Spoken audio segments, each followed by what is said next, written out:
The idea for this piece first came to me as I was studying the architect's sketch in plan view. It jumped right out at me. I immediately saw that the architecture itself had an embedded iconography, that of a heart.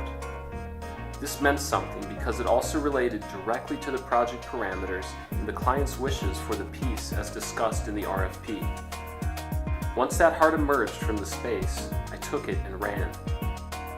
I applied the image to a series of initial concept sketches, and as I thought about the space and the abundant lighting, I knew this piece needed to have a depth and also a transparency. The representation of community was also big for this piece, so I devised a way for the pieces to all hang individually, yet contribute to the larger overall picture. Originally. So we're actually good to go with that. Here, if you were looking straight down from the top, this gives you a good idea of how they'll have to be staggered to line up to make that shape. Each of the 8 pieces is essential to the assembly of the heart shape, and so the piece in its entirety is a representation of how community works.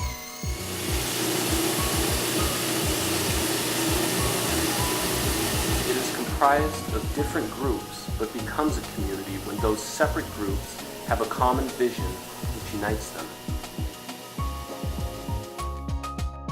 The suspension of the piece and its public location meant that I had to determine exactly where each piece would hang prior to installation. Thus, I built a giant cage in my studio to house the sheet steel panels and the pieces themselves.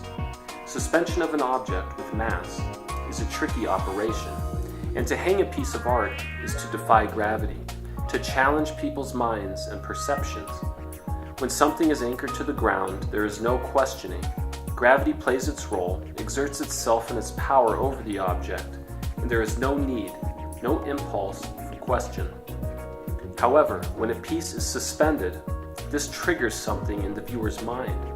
There is a wonder, a sense of mystery, and a kind of elation.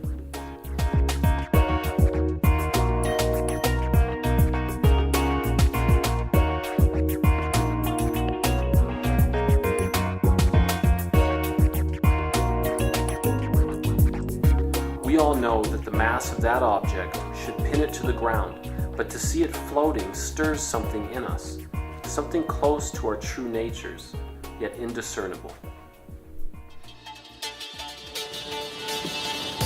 I'm Jesse Van Horne, and this is my creation. One heart, many parts. Stay tuned for more from Skullflower Design Studios.